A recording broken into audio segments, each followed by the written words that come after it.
most common advice I give when I'm on a board and I'm advising another CEO or leader, you want to make conversations with your direct reports objective as objective as possible. So I don't want to sit there and say, Alex, you had a pretty good year, but I really wished you did this and that. You want to go back and say, hey, here's a scorecard that we created together, and here's how we delivered on these items. And then you go, hey, we've got our culture scores, right? We had people rank you on the culture scores. And so that could be I could have an impression that you are not acting with urgency.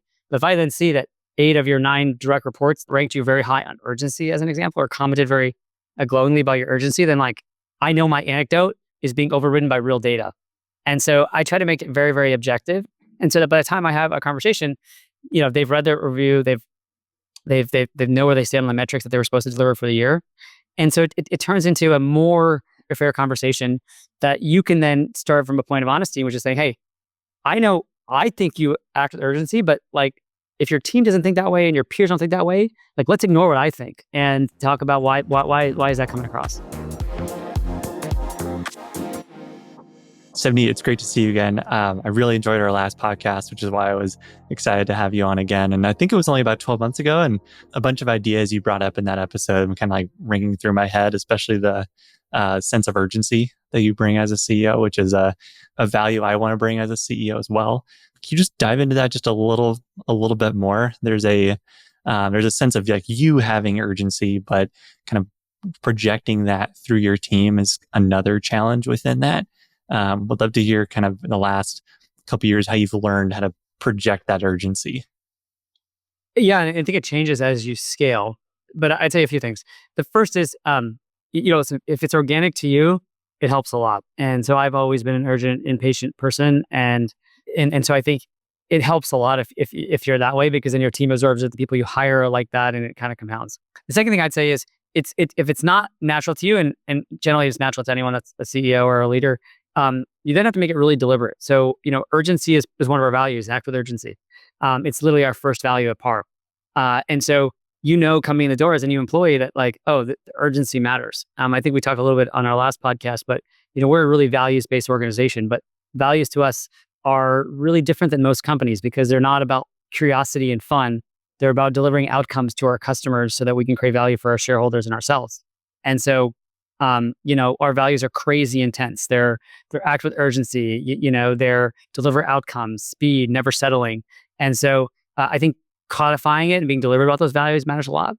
And then the last thing I would say, it's about being the example yourself. So when I get an email from an employer or customer that I can respond to quickly, I'm on it. I show that urgency to the team, and I think that there's an expectation. Somebody really remarked on our team recently.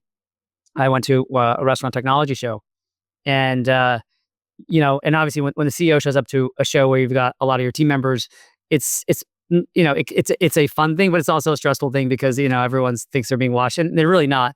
But I go to this conference, I schedule 8 meetings, I sit at the booth, let every other employee meet, and the point being is that if I don't show the urgency, the intensity of hey, we just spent $30,000 on this conference, we better get every dollar we can out of it.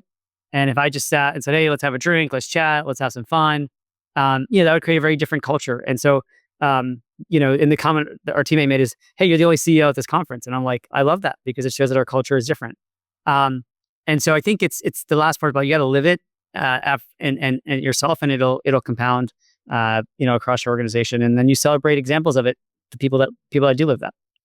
What are some ways that you identify that in potential hires, that sense of urgency that you have and you want to bring? So I think there's a couple things. The first is you learn the most still, I think, from their prior experience. So you look for examples in the past of, did they make decisions about their career in an urgent manner? When someone's like, I was at this job for 8 years and I kind of knew it wasn't a good fit. And then I'm kind of like, well, why did you wait so long? You get a feeling from references. Like I do a lot of references when we hire somebody senior. And a lot of what I try to understand is what is it like to work with them? When they get a good idea, do they take the stairs or do they wait for the elevator? You get a lot of learnings from those, from kind of talking to those that have worked with them. Because honestly, 9 out of 10 times, people might not be a good cultural fit, but the way you act kind of stays consistent. If you're a fast mover, if you're urgent, if you act like an owner, not a renter, that all you probably exhibited those traits at other places you worked at. And so I spent a lot of time trying to understand it from those. But honestly, the way we discover it at par is it's part of your review at the end of the year. So you've got your KPIs that you've got to hit to get your bonus, which are then also ranked by your peers and your direct reports on how did you live each one of our 5 values. And the critical aspect of that was that we can see how does your team think you're living those values, and that creates a great way of us having a two-way conversation, which is like, hey, you delivered on our KPIs, but like you got a really low score on those values. Like what's missing here? Are you living the par way? So that's a little bit how we do it. That also helps to put numbers around, like more objectivity around evaluations too. That scoring amongst your peers versus only coming from you or only coming from your manager. There's a quantitative aspect to that makes it a more cards on the table conversation. One of the things most common advice I give when I'm on a board and I'm advising another CEO or leader is you want to make conversations with your direct reports objective as objective as possible. So I don't want to sit there and say, Alex, you had a pretty good year, but I really wished you did this and that. You want to go back and say, hey, here's a scorecard that we created together, and here's how we delivered on these items. And then you go, hey, we've got our culture scores, right? We had people rank you on the culture scores, and so that could be I could have an impression that you are not acting with urgency. But if I then see that 8 of your 9 direct reports that ranked you very high on urgency, as an example, or commented very glowingly about your urgency, then like I know my anecdote is being overridden by real data. And so I try to make it very, very objective. And so that by the time I have a conversation, they've read their review, they know where they stand on the metrics that they were supposed to deliver for the year. And so it turns into a more, I'd argue, a fair conversation that you can then start from a point of honesty, which is saying, hey, I think you act with urgency, but like if your team doesn't think that way and your peers don't think that way, like let's ignore what I think and talk about why is that coming across. And what kind of cadence do you establish for those reviews and those conversations? Like you've got a much bigger team than when you started. Like what does that look like, and how do you organize it? We do them twice a year. Twice a year. Yeah, and so we've kind of collected data and the feedback twice a year, and then one of the cool things we do as a company is that our entire leadership team, so the top 8-9 people at par, we get in a room, and then we look at the people ranked highest at par going down many levels. And we get there for 3 or 4 hours, and then every single leader's got to report the people that they rank the highest. And there's debate. They're saying, hey, like, I don't think that person is really like the next leader par. Why do you think that? And so it's another way, we call it our calibration exercise, but it's a way for us to get buy-in that we all think this person's someone we need to invest in. Or, hey, like, I may think this person's the greatest thing since sliced bread, but gosh, the finance team despises them. Like, I got to solve that for them to get to that next level. Are there processes within evaluation and team scoring and whatnot that you're trying to include or add or get better at this year? Like if I compared your process today to this time last year, what would be different? So I think that the distinction between this year and last year would be we were way more focused on the value side. So we made we get your values. Each reviewer has to comment on how you live that value, and that was a really instructive for me. On 25% of cases where I think I had a misjudgment or one of our leaders had a misjudgment of somebody on the team. The best examples that you can think about is like there are people that are really good at selling upward, and you feel great, but then you kind of, and then their team members sort of feel maybe intimidated to give honest feedback. But then when you're sort of rating on reviews and you're like, one of our values is winning together, and they're like, wow, like they rank like really low on that value. Like that's probably the people's, that's, and so it's that. As far as like the changes, I think we try to make changes every year. I would say the big change we're making now is the number of questions we do in our reviews is coming down. We made it, it used to be like 30 questions or something. And I think what we realize is you can probably get it done in 10, maybe even less. And so we're just cutting down the number of questions we ask. And it's also just a great burden for our leaders to answer so many questions. Is there one question that's most important? Like if you miss this one or these two, the rest of them don't really matter. Like how do you get from 10 to 3 questions?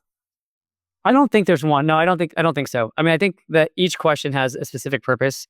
So one of the things I try to suss out in one of the questions, as an example, I ask this a lot in skip level meetings. How's your relationship with your manager, Alex? Oh, it's great. I love Johnny. He takes care of me. He's great. He's always got my back. And I'll say, what does Johnny push you the most on? What is Johnny's, and then they'll give an answer. And that tells you a lot, right?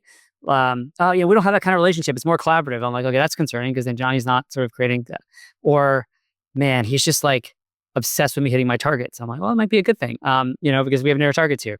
Or it's about process, right? And so it gives you an idea of how does that manager manage. And I really want to understand that because are they doing it the way that we think is right or the way that, they've learned somewhere else?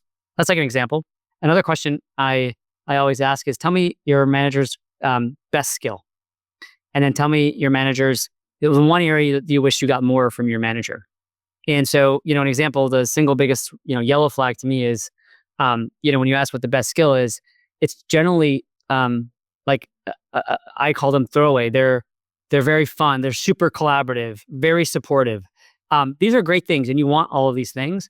But I would rather have somebody that's like, man, they're the pacemaker. They're driving us really hard. They are, I love my manager because they're changing the way I think about the business. I love my manager because they push me to be my best. You're looking for, specific, words, intense words, because I find those to be the best managers. I often find the super collaboratively, the fun managers are not the ones that drive outcomes in the way that we need to drive outcomes in the competitive industry that we are in. So those are a few that I really always read because I just want to hear, what does Alex really think of like his boss? And so what does he think his greatest strength is? And if you say his greatest strength is he's like so supportive and gets me resources, I'm like, anybody can do that. But it's their greatest strength is they really challenge me to look at my business differently. They really challenge me to hit my metrics, my goals. They really challenge me to make changes to my team when I'm uncomfortable doing that. Those are the hard things that really great managers do.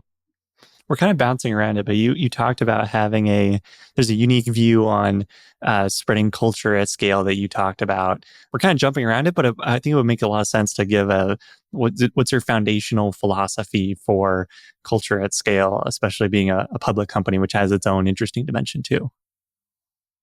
I don't know if a philosophy. So I have a few thoughts. The first is I always hate when people are like, "Do you remember the culture when we were 20 people in a room or 30 people in a room?" Or now, par because we've been lucky and had some success. It's like, man, do you remember Savneet when we were 2018 and we had 10 million in revenue and every day we were working, trying to sleep in the office, trying to figure out how to avoid bankruptcy, and it was such an amazing. Everyone knew everything, and I always think there's just like this hubris in saying like, why is it assumed that back then it was better? And I think the reason why that happens is because it feels better when you know everybody. It's a smaller environment. You feel more connected. And that's totally true. But that's not what culture is. We are here to drive value for the people that have given us the money to invest on their behalf. And so we do that by driving great outcomes for our customers. And so if our culture is not driving great outcomes for our customers, such that they're creating value for their business, that we can create value and then give that value back to our shareholders, like there's no point to it. And so I start there, which is like, why can't the culture today be better than it was when we took over, when we started this journey? So that's kind of a thing I constantly say to everybody is like, culture can only get better. It doesn't have to get diluted over time. The second major learning I've had that I think people don't quite appreciate is that, and this is something I don't think I've ever seen, but I should probably write about it one day, which is I think your culture needs to map to your organizational design. And so what I mean by that is that if you've sort of seen, we talked about the power values before, ownership, urgency, winning together, deliver outcomes, and never settling. These are intense values, right? These are looking for ambitious people. Well, when you hire ambitious people that are trying to deliver outcomes for customers and never settling, living every day as day one, if you have a functional org chart that has 6 or 7 executives at the top, you're talking 10 years before an ambitious person gets a chance to run a P&L, gets to run a department, gets to have real agency what they do. You're talking about an organization where a customer wants something and you're going up to a CRO of a $300 million software company saying, hey, can I give this to a customer? Your organizational design needs to support the culture you're creating. And so part of the reason we run in business units is that it supports that culture, which is like, great, we found this great talent. You are now the general manager of our ordering product, our $1 million revenue line, but you're like ostensibly the CEO of that thing and you drive that. And then what does that do? One, it reinforces our culture, which is like, wow, if I live those values, I get that chance before anybody else in my business school class or my college class. I got a cool opportunity to do something. 2, we get to see if they can sink or swim, right? So it's a huge advantage for us to then say, wow, that person did an amazing job. Then we promote them again. And it's like it creates the culture, the flywheel, right? Because they're like, oh my God, he lived the values. He got the opportunity. The company rewarded him for living those values. And then he got rewarded again. And it sort of proves it all out.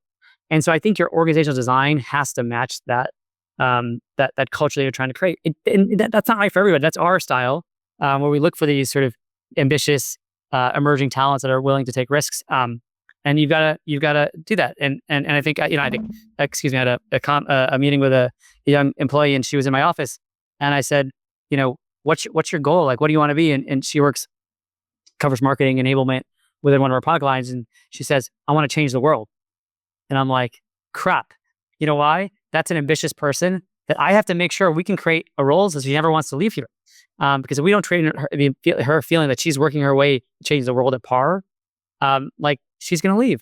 And if we had just had a simple functional work chart, like by the time that she could get anywhere close to having a real large team, it would take forever. So anyways, I think that's the other thing that I've learned, that at scale, your organizational design has to tie into the culture you're creating.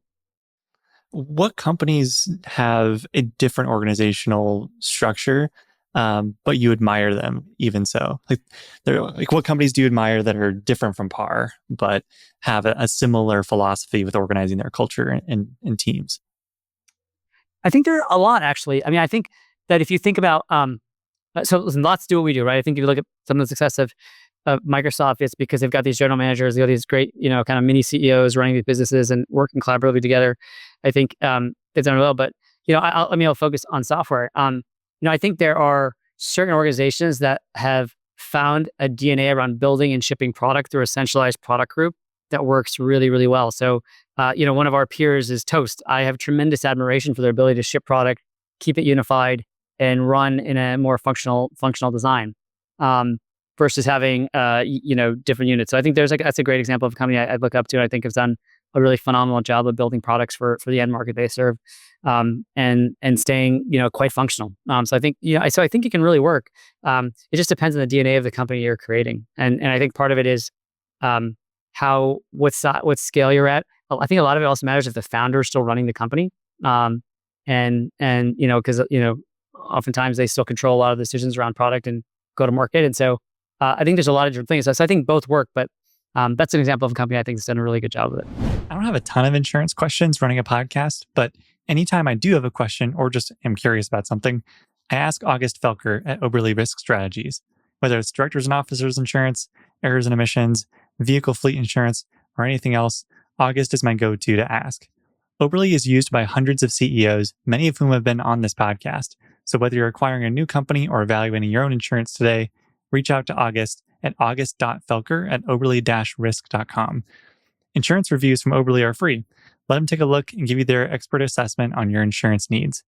Reach out to August, or reach out via their website that my cousin David designed, along with my own, and tell them Think Like an Owner sent you. And now, back to the show.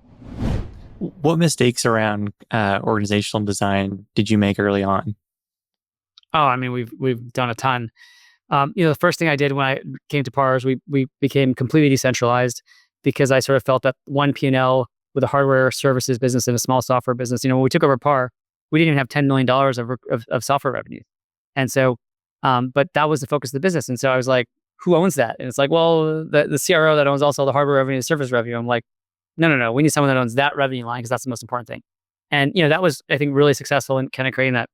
But I think some of the mistakes I made was that there were a lot of opportunities to then also consolidate business units that I kept separate too long, because what we realized is that, our playbook is different. We aren't Constellation software where we're trying to buy stuff at two times. We're buying businesses that we're integrating, creating customer outcomes by selling them more products, but creating differentiated customer outcomes.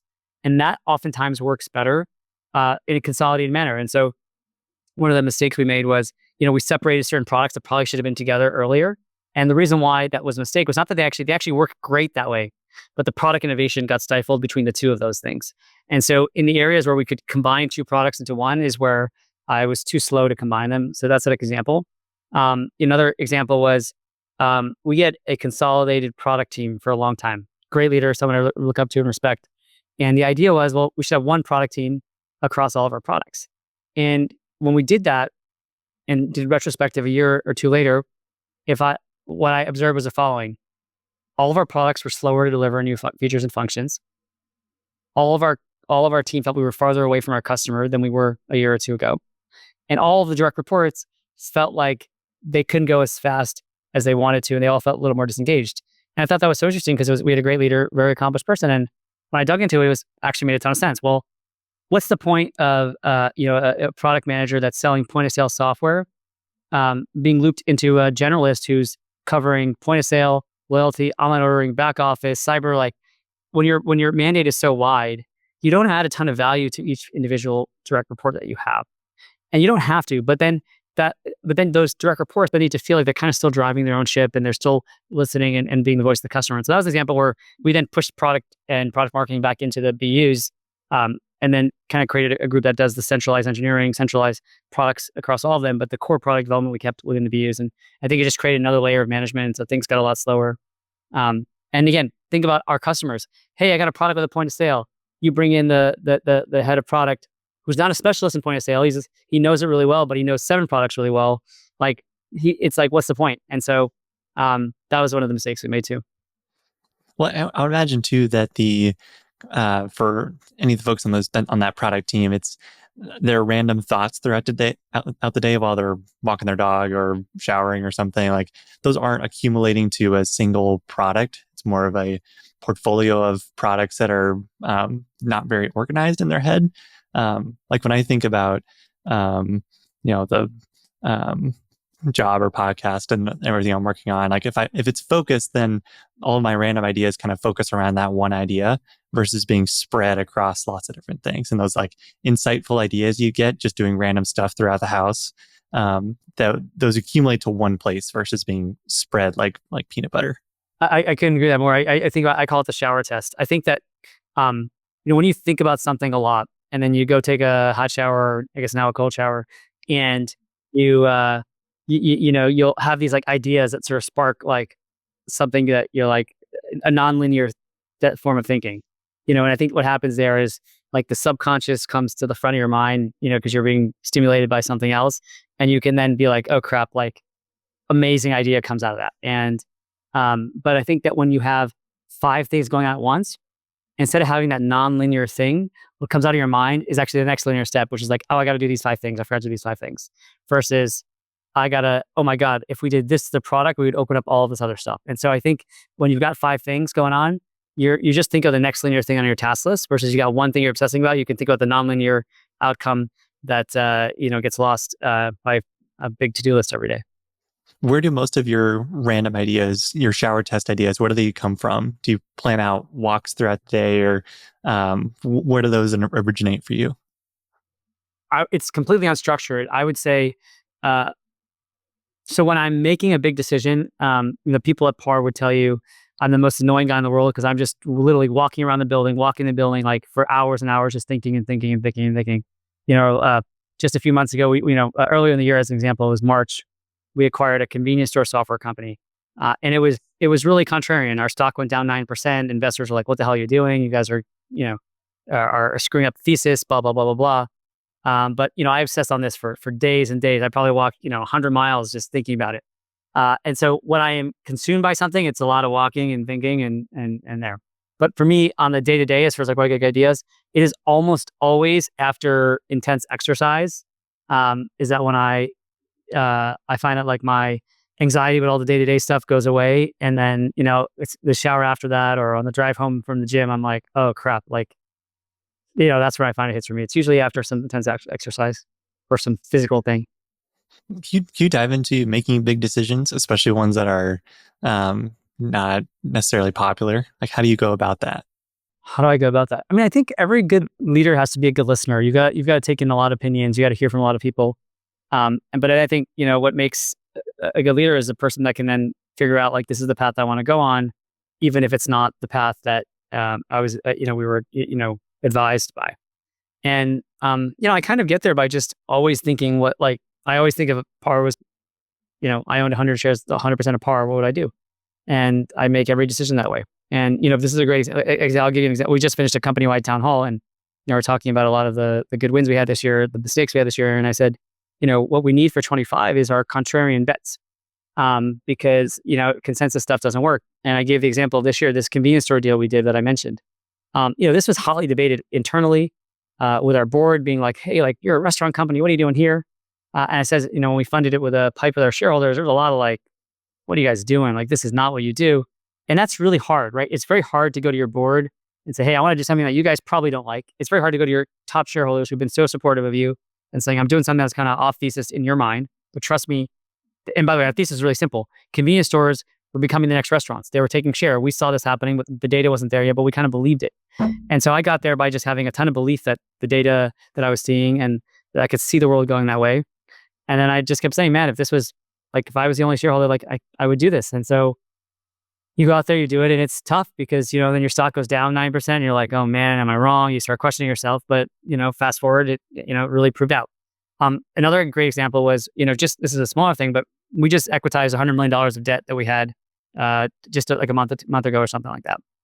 And when we did that, I would say every financial advisor we talked to, think of all the big, bulge bracket banks, even our own internal finance team proposed something very different. They proposed, let's refinance the debt, put it out many years, combine it with some other stuff, to save a bunch of interest expense.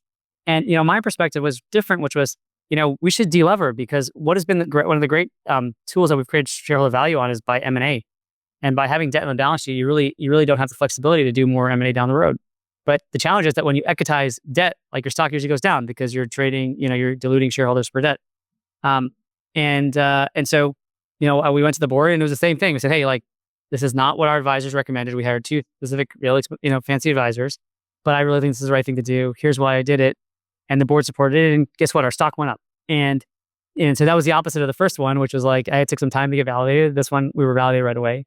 But, in both of those, I think it comes down to just, you got to really do the work. And then you just have to be convicted. And over time, hopefully your judgment's right, 6 out of 7, 10 times and you're okay.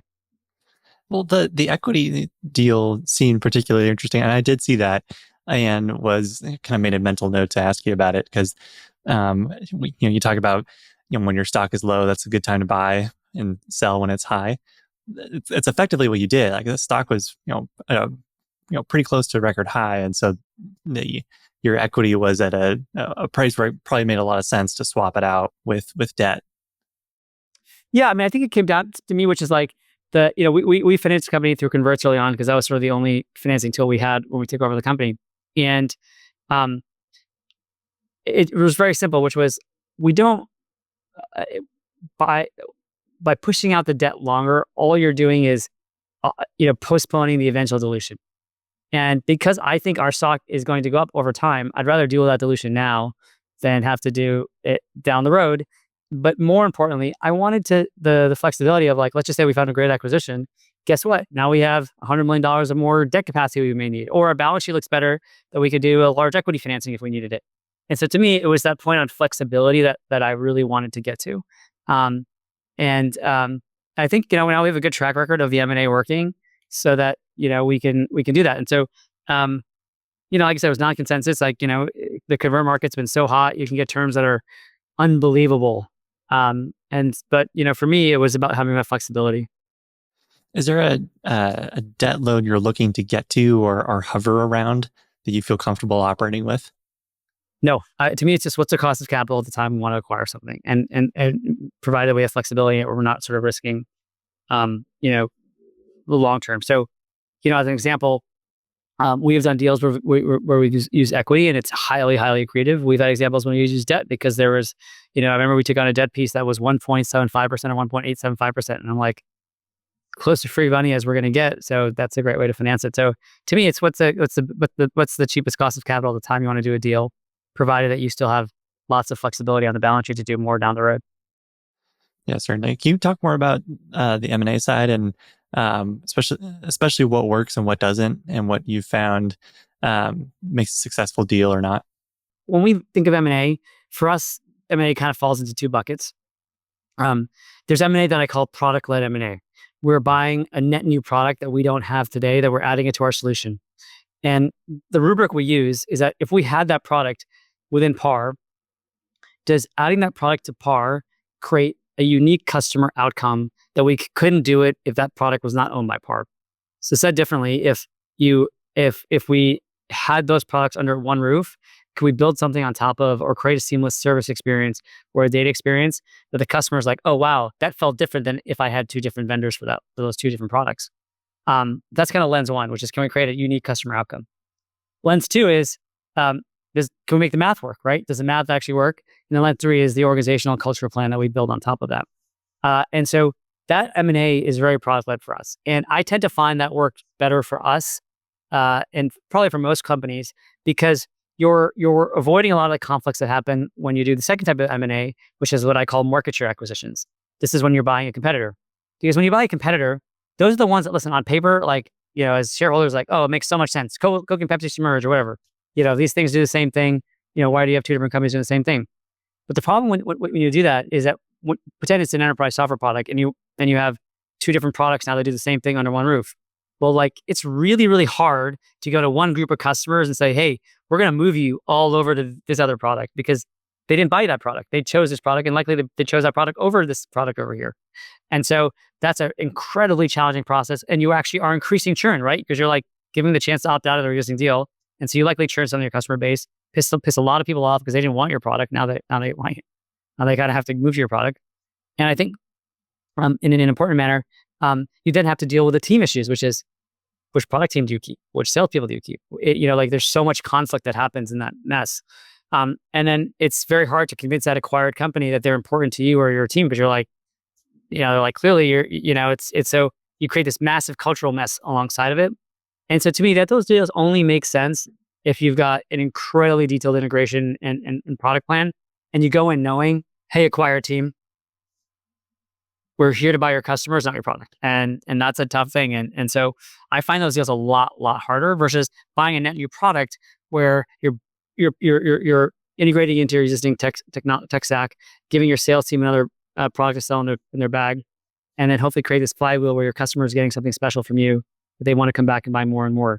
And so that's kind of like high level how we look at it. Now, when does it work or not work? That's a tough question. I think M&A works when you pay the right price. It works when you buy the right product, and then it works when you operationalize it appropriately.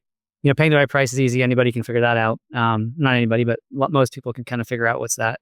I think figuring out about buying the right product is the hardest part. I think that people in software, being a value investor when you're buying good product is like the worst thing you could possibly do.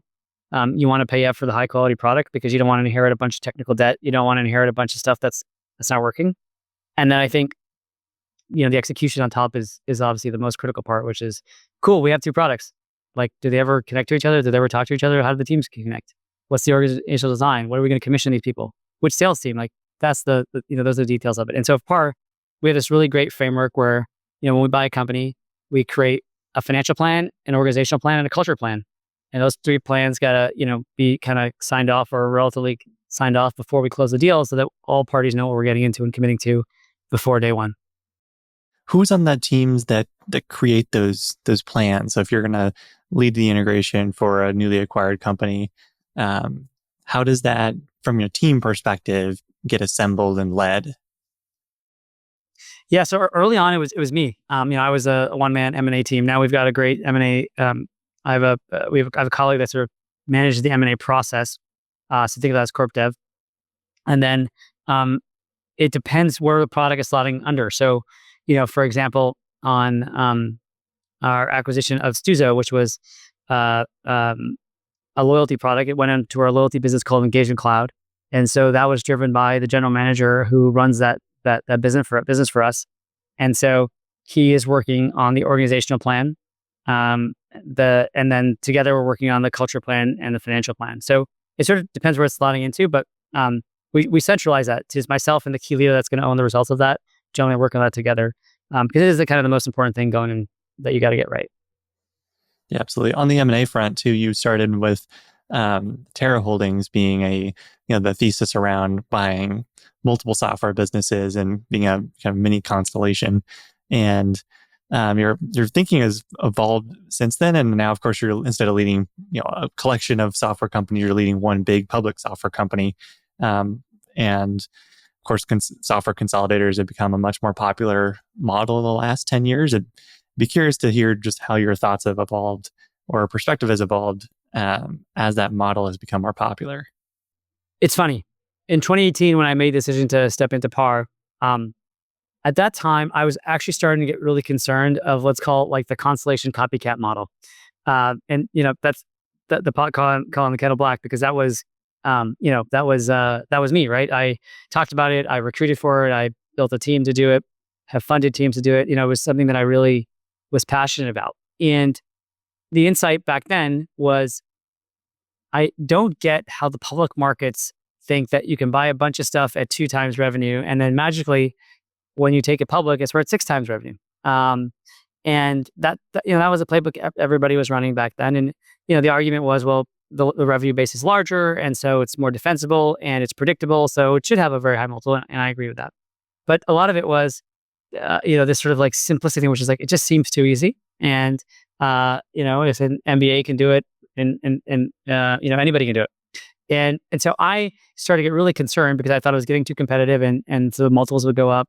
And in the end, as an investor, you're not really buying a software company. You're buying a capital allocator. You're basically buying someone's ability to allocate capital to high free cash flow assets that they can reinvest that free cash flow over and over again.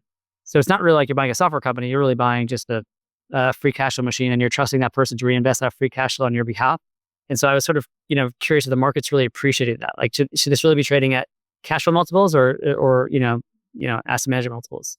And so at that time, I sort of went on the par path because I said, you know what? I think the value we'll ascribe to and the multiple will go to over time, the verticalized player that's actually creating synergy in product by, albeit still running a roll up. So the difference being, when we buy a company, we integrate it and we create incremental value by putting in our sales bag, creating this flywheel of land product one, do a great job on product one, land product two from the same sales force, the same G&A base, right? So now your unit economics are amazing because you sold 2 products for the cost of 1. And then because you have better unit economics now, you can now reinvest in your products, reinvest in your go-to-market to create a better, better chance at landing the next product, the next product, the next product. And so the idea, was really simple, which was, I think that was the roll-up play that made sense to me, which was verticalizing and driving these real customer outcomes. Now I was totally wrong. That was in 2018, and these businesses have had incredible runs for the last 6 years. But I do get concerned about it now because there are so many people chasing the exact same playbook that, how many of these companies can go public? How many of these companies can get scale? How many of these companies can actually sort of prove that they're better capital allocators than Constellation Software and all the other great Visma and all the other great ones that are out there? Like, I'm not sure. And, what happens when, people start saying, I don't want to pay 6 times NTM, I want to pay 4 times. And now you're paying 3 times, like your margin of safety with all your corporate, it gets smaller and smaller. And so I worry about it a little bit, albeit I'm passionate about it. My friends all do it. And so that's why I kind of made this decision for myself. What threats do you see ahead for software companies broadly? The Klarna, Salesforce, and Workday cut news, that was kind of interesting, seeing them build their own internal tools to replace those. That felt like, amongst a couple of friends, that felt like a shot across the bow for software. But I'd be curious if you see the ability to create software faster internally as a threat, or kind of a mixed bag of some opportunities, some threat, depending on kind of where you sit in software. I wouldn't be the best person to give an opinion. I mean, I think I'm going to kind of summarize my own view, which is I think the vertical apps have the best chance of building something in this agent world that can partner or be with AI companies or build AI such that they could survive and thrive. I think that the reason why is that they have the data that really matters. They have the workflows that are specialized. And so they'll have maybe more time, but more ability to actually create unique outcomes. So I think the vertical products could potentially survive longer. Now, the innovation in AI has been, for the most part, horizontal, right? It's the big scalers and stuff like that. And I think it's an incredible threat because, if you listen to Satya Nadella and you basically are saying, all of these are just, all software is just databases, and the workflow on top can now be done by a bunch of agents. Well, then you don't really need a lot of workflow software. You need a lot of agents. And so, my thesis and belief is that if you're the workflow product, you better build that agent and make that agent super sticky into the other agents and that you're interacting over time. And so I think it's a massive threat, but it's less of a threat to the Klarna threat that you mentioned, which is people are going to build it themselves. I do think that exists. I just don't think at the enterprise level, we're going to see nearly enough of that to be a huge threat. And I think it's going to come back to this really simple thought. If you went back 30 years ago, most big enterprises built their own software. Big restaurant companies built their own point of sale systems. Big, sales companies built their own CRM systems. You had these specialized advantages. Procter and Gamble built their own supply chain software. So did McDonald's, right? These huge companies, um, you know, decades ago built their own software because they thought, hey, that's our competitive advantage. We got something special here, so we're gonna package it in some software that no one else has. And then guess what happened? Innovation happened, and software companies realized we can recruit better software developers than a legacy, retail company or whatever it may be. And so they built better software, and it was meaningfully cheaper and more innovative. And so I wonder if that's the play that happens here again, which happened in software back in the day, which was, if you're a big company, you build your own software and then you sort of move to Salesforce or whatever. Is that the same thing that happen over again? Where do you see agents playing a role at par? Like, I think integrating software and hardware the way you do gives you a lot of defensibility and also a lot of options in terms of features you could develop that would make a lot of sense. Um, where do you see pulling in some of that technology and those agents into par? It'll be all over. So, I think simplistically, restaurants and retail companies suffer from overload of data. And so you're going to see so much data flowing, and that they don't know what to do with it. And so I think the very basic of giving your agents making decisions, or giving you the tools to sort of say, do this, don't do that, don't buy tomatoes, push this promotion, cut the price of this, like that, I think is where we'll see a lot of agentic work happening in our world. The second place is going to be on the marketing side, right? We have the largest loyalty program in America as it relates to restaurants. In convenience stores. There's a lot you can do, right? You can use AI to say, run this campaign versus that campaign, or target Alex for this campaign and target Savneet for this campaign on an individual human level, right? Think about, I always think about, we sell lots of food, right? Can you use an agent to go interact with my Apple Watch or my Fitbit and my DoorDash so that the recommendations that come to me now are saying, hey, you worked out at 6:30 this morning, so you should have, this is the best meal on DoorDash to give you that protein intake. Or, man, you're not sleeping really well, try this meal at this time, and doing that. And so I think from the loyalty side or the engagement side of your customer, there's just so much you can do. The basic being, run this campaign instead of that campaign, target this list versus that list, change the image here to, it's too pixelated here, change that image there. And so I think you'll see it a lot on that side too. Yeah, that'll be a ton of fun. Are there any other threats beyond AI that stand out to you, or agents that stand out to you? Not really. I think that AI is certainly the 800-pound gorilla.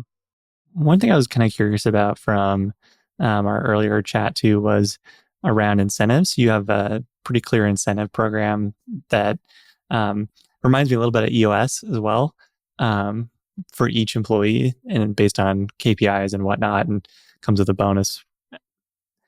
How does equity comp come into that? Where do you use that as a tool for designing incentives?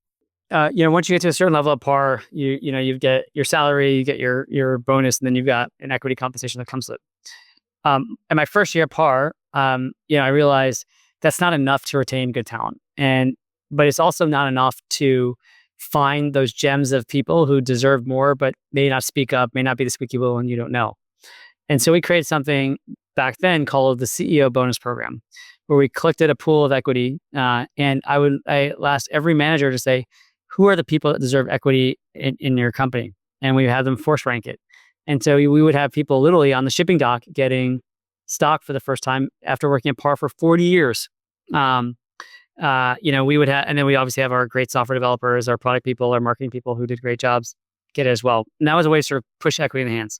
Now that we're larger, we still have that CEO equity program, because you want to find that. But generally, my philosophy is that as you get senior in the organization, we want the equity side of your comp to be really big. And I use a really simple, adage or idea, which is, if you're a great talent at par, I don't want our managers to think about how much do I have to give Alex so he doesn't leave. I want us to think about how much we have to give Alex so he never thinks about leaving. And so for those people, we give one-time retention grants that are really big, that vest later, so that we say, hey, we really think you're special. This is way more than you'd make, on your yearly comp. And, we're both committing to be here for a long time. How does that conversation work with your board? Has your board been helpful in giving you benchmarks and comps to other equity plans at other companies, or because there's of course a dilution effect to any of it. So where do they kind of guide you or help influence that? So, I'd say categorically we've been, an under equitized company. We aren't like, if you look at those charts of the companies with, high percentage of stock-based compensation, we're almost like the bottom. So we've been really careful about how we've done it. I would say it's evolved a lot. I'll give you, I've been a CEO par for 6 years, 5 proxy statements. I think in all 5, ISS and Glass Lewis have voted against the comp program.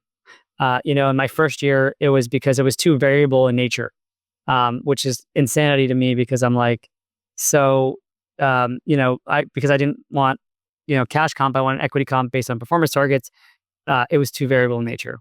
My second one was voted no because I said, give me a bunch of options. Don't give me any other comp. And stock goes up, I make money. If it doesn't, it doesn't. But that, again, was considered not long-term compensation. And I was like, I found that to be the most long-term compensation. And so, every year it's been a little bit unique because our board has been supportive in us doing stuff that was not supported by ISS and Glass Lewis because we were getting outperformance by it. So I think they've been relatively supportive of that. It's taken time. I think the board that I joined, that I was part of, and then inherited as CEO, took us a long time to get to that. But now I think it's great because I think the board sort of sees the performance, but also realizes that it's not my comp, which is highly benchmarked and so on and so forth that matters. Those next 20 leaders, making sure they never leave and finding ways to retain them that matter. So they've been very supportive. As you get bigger, it's harder and harder to have creative comp structures because a lot of the big funds just vote whatever the proxy says, the proxy advisors say, and the proxy advisors tend to like basic, simple comp. I mean, there's something to simplicity for sure. I'm curious more on equity comp because I've been trying to learn from a couple other CEOs and how they design it. And some will do some sort of phantom equity or option or profit unit or whatnot. A lot of them are private too, so that maybe changes things a little bit. But what other equity plans have you seen that you admire or think are interesting in their own way and kind of unique? Yeah, there are a lot, and listen, I think it's hard. Like, as I'll give you an example, there are a couple people, number of people at par that I think are amazing, and so we created a unique plan, which is like, man, if I got to stick in the benchmarks, like I don't know if I'm going to keep them, and so we created this crazy idea. We said, okay, we're going to take your current annual stock comp, we're going to 5 or 6 exit in a one-time grant, but you get it in 3 years, so you still get your annual, and then magically in 3 years you get this huge amount. Hopefully the stock has gone up, and it's even that 5 times becomes 10 or 20, 10 or 10, whatever it is, your annual comp. And so, we've had to navigate around it. The people that I think do a great job on comp are, I think the organizations owned by 3G Capital have done a really good job of incentivizing equity ownership and making it heavily performance-based. I really like what they've done. We've tried to emulate parts of it. It's been hard. So I think they've done a great job. And I like what they do. Constellation Software has such a unique model, right? You got to invest back in the stock all the time, right? So you're really, really vested to it. I mean, you could argue that's not totally fair also. But, I think that's another good example. So I think there's just a ton of models. Very few companies, though, I find do something that's very performance-based because they go down the middle. And so we're trying to do I'd say we're trying to replicate those guys more than we are trying to find the median. You mentioned the constellation model. You said wasn't entirely fair, or like the buying. Like, how does that work? What's your thought? Well, generally you get your comp, and then you got to use that comp to buy Constellation stock, and so you're really vetted to it. But I think that's also an interesting idea. Like, I believe I could be wrong here, but I believe even at the 3G companies, you get your bonus, but if you pick to have your bonus in stock, you get it at a discount. I like those kind of models that create long-term ownership. So. I think those book really well. But to me, if you're just to kind of zoom out for a second, I still think what drives the most performance is not the comp structure, but what you tie the comp structure to from an output perspective. For me, the best thing the par board can do is to tie my comp to total shareholder return, my LTI. For our employees at par, what we do that's super unique is that, I get really, really granular. We have a hardware business as an example. I remember when we had the guy running our hardware operations, I once went to him and said, Bill, how much impact do you have on our revenues? He's like, well, not really. I mean, if I move turns faster, maybe there's a little more revenue recognition. And I'm like, okay, so like, why is 50% of your target tied to revenue? If you actually don't have a ton of impact in there. And then I said, okay, how much impact do you have on our profitability? So I said, you know what? Like, let's focus. What are the metrics that actually drive return for us that you control? And it was inventory turns. It was SLAs on our shipping, on time performance, right? Like these core operational features. I said, all right, your bonus is tied to those things. And then a portion is tied to revenue EBITDA because we want to keep you tied to the par story and be tied for everybody's success. But can you imagine the forcing function for that guy, which is like, dude, 60% of my bonus is tied to like these three things that drive performance. Like I'm really on it. Or maybe the simplest and funniest example to your listeners who are buy public stocks. When we took over par, we had zero analyst coverage. And we had a complicated story. We needed analyst coverage, and we didn't go to conferences. And so I went to the IR guy, same conversation. What impact do you have on revenue? What impact do you have on EBITDA? Okay, so why are those your targets? Okay, you know what your targets are? Get us 2 sell-side analysts by the end of the year. Get us invited to 4 sell-side conferences. Take our shareholding up. You do that, you get your bonus, dude. And so like for that guy, could you imagine? He's like, crap, all right, I'm going to call every damn sell-side analyst. I'm going to get them to do it. I'm going to get us into a conference. Like, can you imagine how much harder he worked when he knew he had to get us into 4 conferences?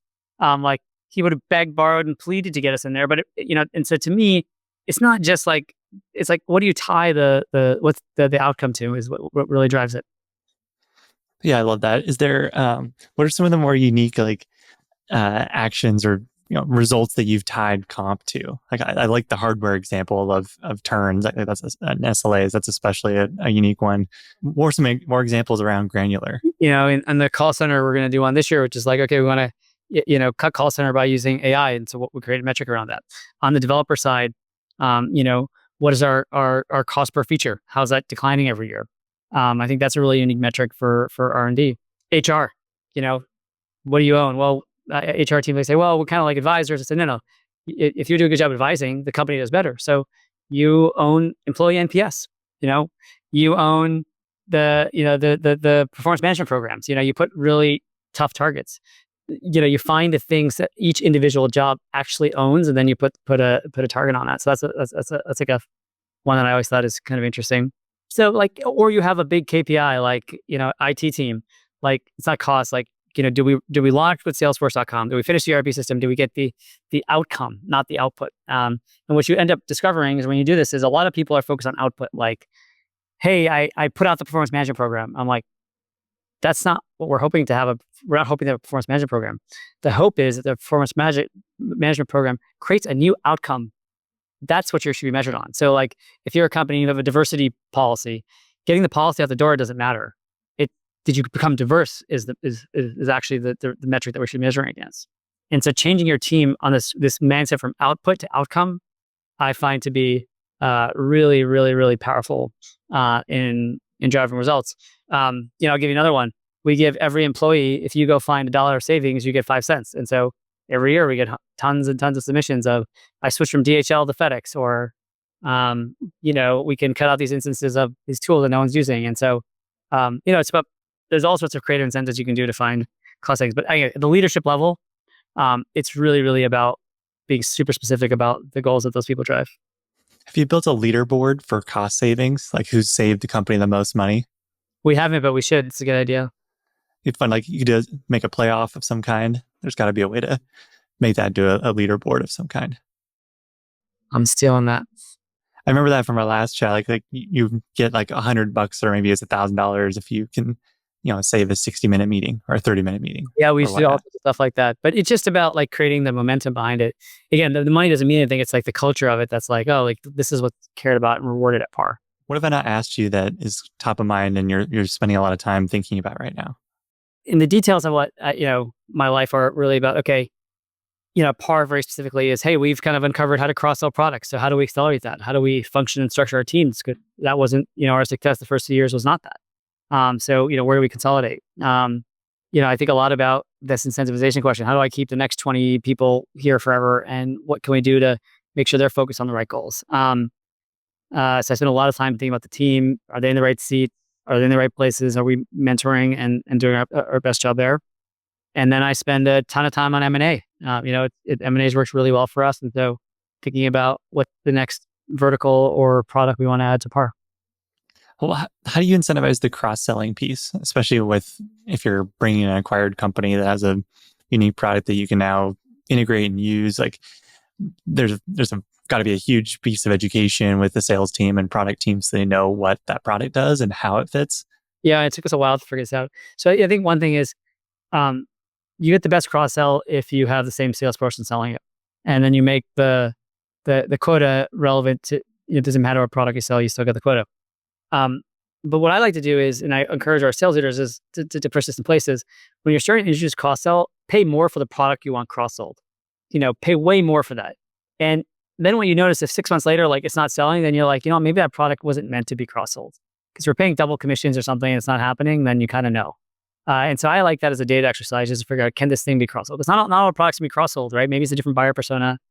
Maybe it's just not a good fit. Maybe it's not a good product. And so I like, to sort of overcompensate on that cross sell if that's the momentum you're trying to create. So that's kind of what we do. And then if we're sort of doing cross sell amongst different business units, which is now a very common thing at PAR.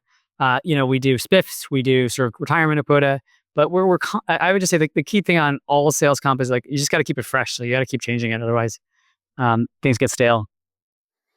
The cross-selling is especially interesting if you're buying a product that, maybe you were losing deals beforehand because you didn't have that ability. But now that you have this product, you're going to together, the two companies as one will win more business because they each can do the other. Is that a lens you look at M&A through in terms of, do both of these companies generate more revenue together because they have overlapping customers? That is the main lens. And so the main lens is, if we add this product, does the collective can you sell more of the collective? We're not a private equity fund. And so I always tell the team, if we buy this product, we have to have a different outcome than if a private equity fund bought it, because we should be able to create synergy there. But that point you made is 100% tied to product. Are you creating innovation or connective tissue that makes it easier, simpler, or creates better product outcomes for the customer? That is all a product question to me. How do you review customer feedback like that? Or hey, this deal, these 10 deals that we lost this quarter, here are the reasons why. What are your ways of kind of reviewing those? Well, listen, I think winning and losing deals is the best way to figure out what's happening. So it's not that hard to know if something's not selling or not. But then we do call recordings to figure out what happened. Why do we lose? Customers are pretty good. These are long sales cycles, right? And so usually a customer will invest a little bit of time telling you why you lost. You talk to the sales company, you talk to the salespeople, and then you just get in the field and hear what's going on. I mean, you have a lot there. Conversely, when you buy something and it's not working as well, a lot of what you can do is also just talk to your customer success team and see the data and being like, what's happening? Like, is the product not working? And they'll be like, listen, honestly, the product's a piece of crap. Like, it doesn't work. Or they'll be like, we just got to get our act together. And then you're like, that's a good sign, because if it's just by getting our act together, like, we can do that. Fixing a product issue, 10 times harder. Boy, no kidding. Yeah. Well, Savneet, thank you for coming on the podcast again. This has been a ton of fun. I always enjoy getting to chat with you. And I'm jealous that I missed the joys of VMS Q&A you had, but this is certainly a phenomenal consolation. So thank you for sharing your time. Thank you for having me. Thank you for listening. I hope you enjoyed today's episode of Think Like an Owner. If you enjoyed the show, please consider leaving us a review and telling a friend to help more folks find Think Like an Owner. I also want to thank our show's sponsors, Hood and Strong, Oberly Risk Strategies, and Ravix Group for supporting the podcast. For full episode transcripts and our weekly newsletter, please visit our website at tlaopodcast.com.